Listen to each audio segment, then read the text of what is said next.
Senate President, you would have to confer the title you conferred on me years ago when we visited your state and you made me an Obong. But I haven't seen the crown. I will focus on solutions. We have problems, I mean, we know it. So there's no point repeating that rice is 60,000, petrol is up. We all know that. I think what we need to look at is, like you said, how do we move forward? That, I think, is the issue. I, as a 70-year-old, started civil rights when I was 29. It's a long time, but I still have hope. I have hope. But I would like to draw attention. I'm happy the NSA is here because I also studied counterintelligence and insurgency policy at SOAS in 1980. We need peace, security to develop. We can't win, in my opinion, the war by armed forces. So I will suggest to the National Assembly to consider the possibility of inviting the ethnic nationalities, the owners of Nigeria. You know, the past national conferences, I was one, attended them with our guy here. We have no stake in Nigeria in the sense that I am not an ethnic nationality leader. I suspect inviting these leaders together with our traditional rulers, who I think are being ignored in the process, we might be able to resolve this Boko Haram, IPOP. By the way, my brother was kidnapped yesterday in Onitsha. Thank God he was released. He said his name was Nnamdi Obiora. When they searched his bag and saw my name, they said, you can go. So I'm thankful for that. But that is not what we want. For the president to make progress with the president of the Senate, peace must reign. So the first task is, how do we find peace? Would it be by the armed forces? My answer is no. It will be by executive and legislative process to find how we can draw in Ohaneze, Afenifere, Pandef, Arewa, the traditional rulers that are being ignored. I personally believe they have a role in the constitutional process. If this is done, I feel we will achieve peace. So that's number one.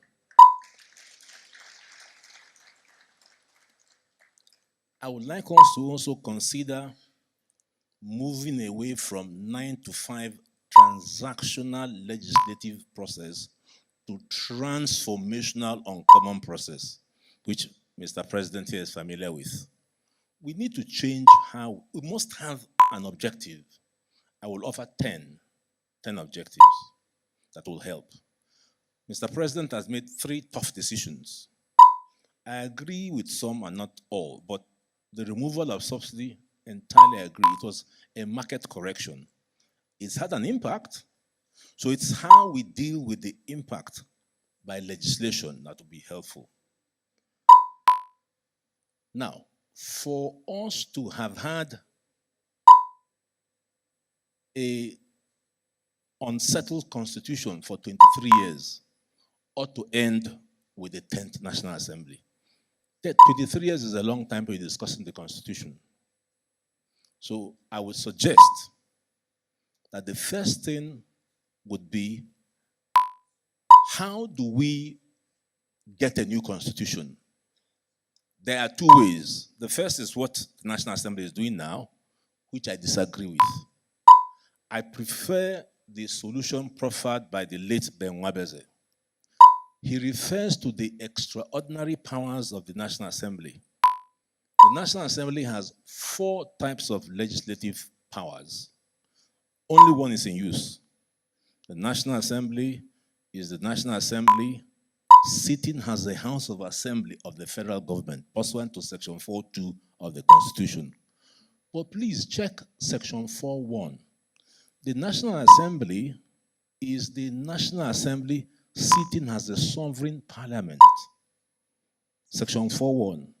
So the National Assembly is at once the House of Assembly of the federal government and the House of Assembly of the Federal Republic of Nigeria. In fact, if you recall, when the National Assembly was groping to find powers to invoke the doctrine of necessity, Section 4.1 was the power to use. Now, Section 2.1 gives a very vital power in the Constitution. It describes Nigeria as indissoluble. Indissoluble. So the sovereign power of Nigeria is to be found in Section 2.1. And there's only one citizen that carries the sovereign authority of Nigeria. As far as I researched, there's only one citizen who is referred to as the President of the Federal Republic of Nigeria, and that is President Tinubu. No other person. Every other person is either Federation, AGF, CJN, but no other person is referred to, and there's a purpose for that. So the President of Nigeria carries with him the authority of the Federal Republic of Nigeria. The Federation is not a political entity. It is merely a subdivision within the Sovereign Republic of Nigeria. So it's important that the National Assembly, in carrying out its legislative functions, will understand that it has a trinity of powers, the final one being the FCT.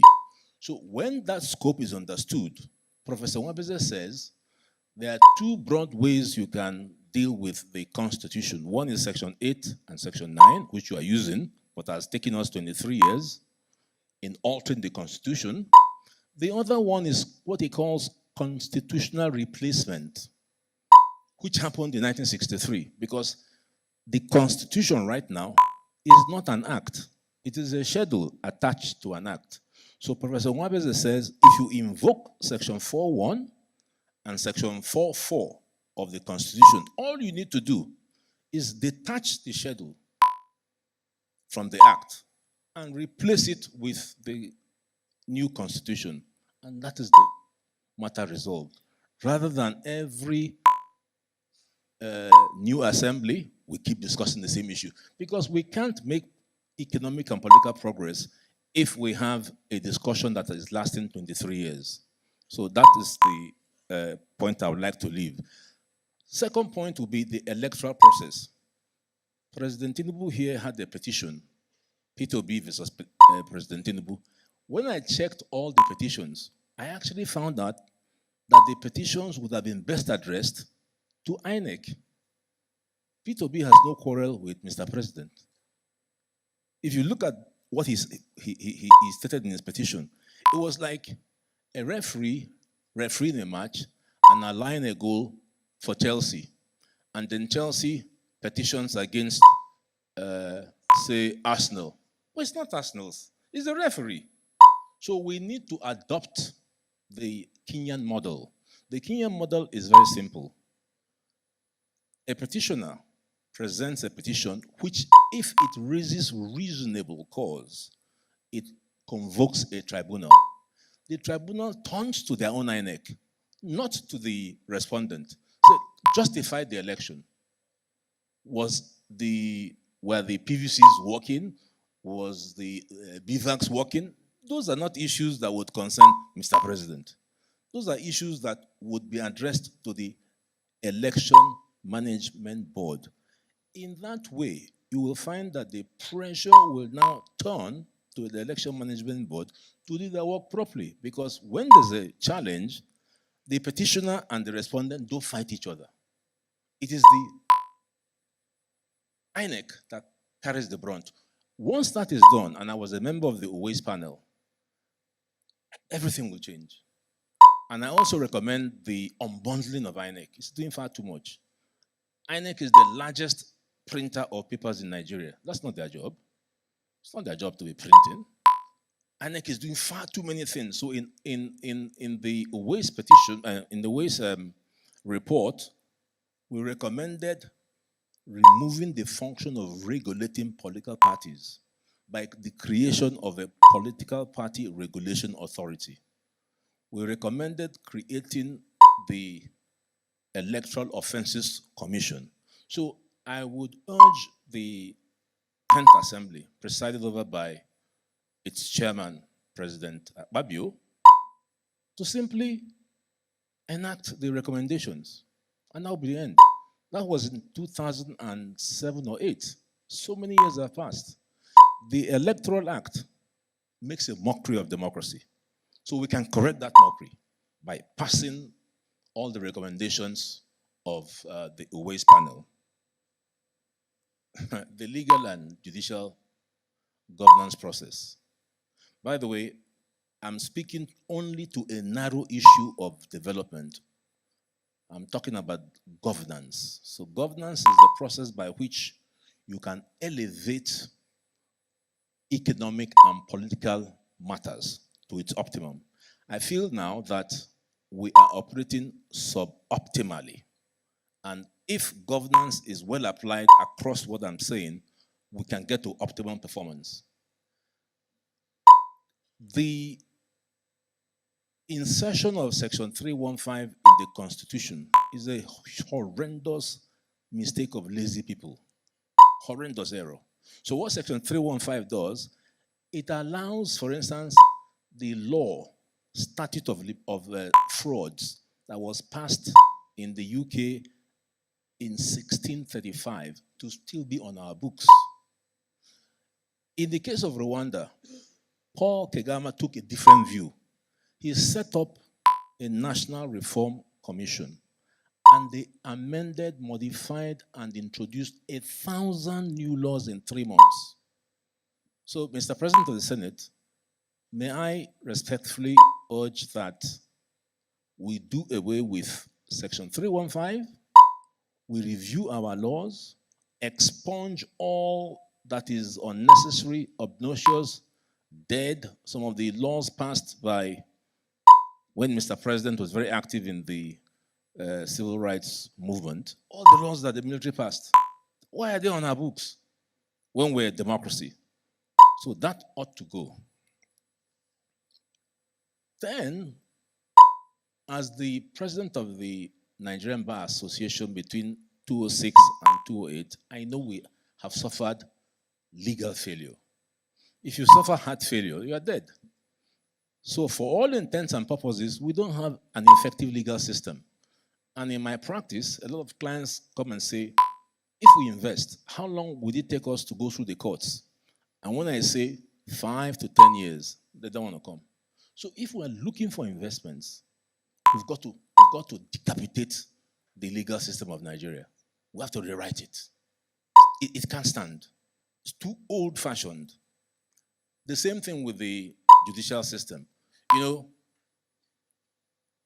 it's sort of ironic for me to say this, not only as a former president, as a senior advocate, as a former member of the Nigerian Judicial Commission.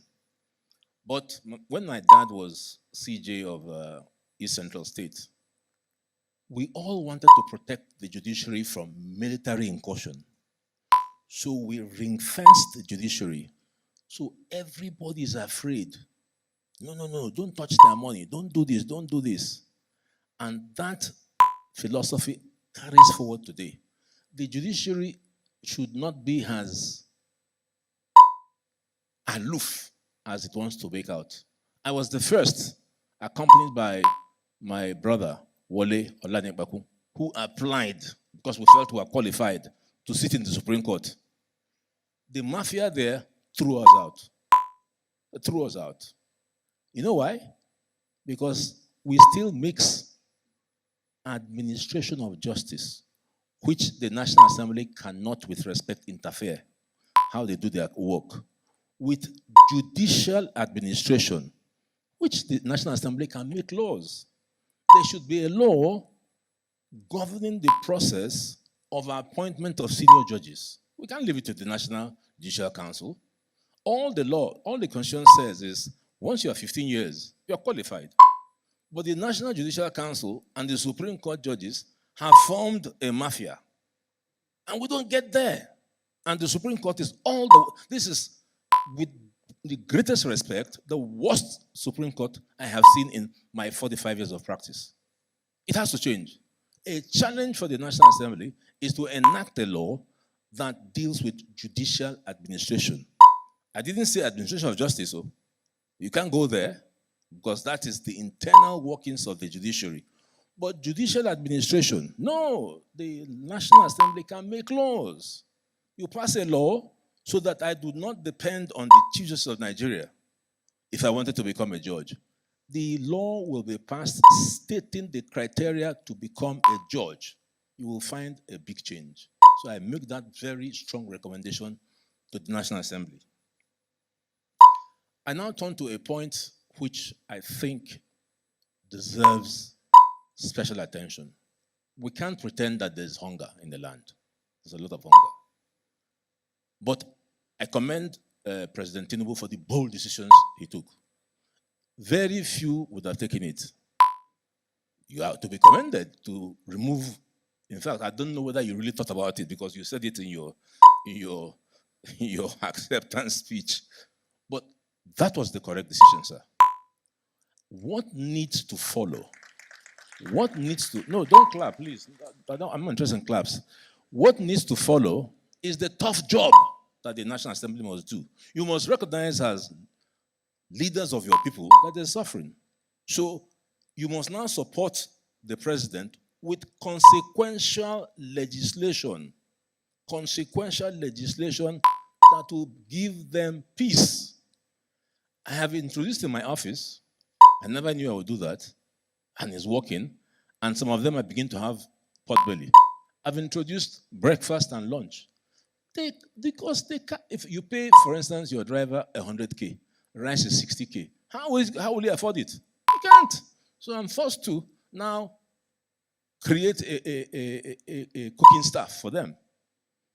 That means, Mr. President, not you, sir, this one. That means, Mr. President, that your work is heavy. Your work is heavy. And you know, please remember this, the only way people will respect, I saw you running at the stadium, which means you are loved back in Uyo. If you are not, they won't be there. The only way that all of our political leaders will be relevant in 4, 5, 6 years is to do good today. There's an urgency. Do good today so that you can walk the streets and they say, this is our man. Do good today. Make sure you don't sleep. Do not be awake. Be awake, be worried about what your people want you to do. Then when you leave, you will find peace. You won't need to be protected because you have done what people wanted. They say, Ashewaju, great man. Great man. But if those things that people want haven't taken place, no way. So this point I will make now is important. The most important thing we need is economic governance. As I said, Mr. President has taken a number of tough decisions. The Naira is devalued. The only one I haven't heard Mr. President talk about, and I'm sure you will, is how to. Personally, I don't like the word restructure. I prefer devolution. The center is too powerful. So I like to see something around devolution so that many people can participate.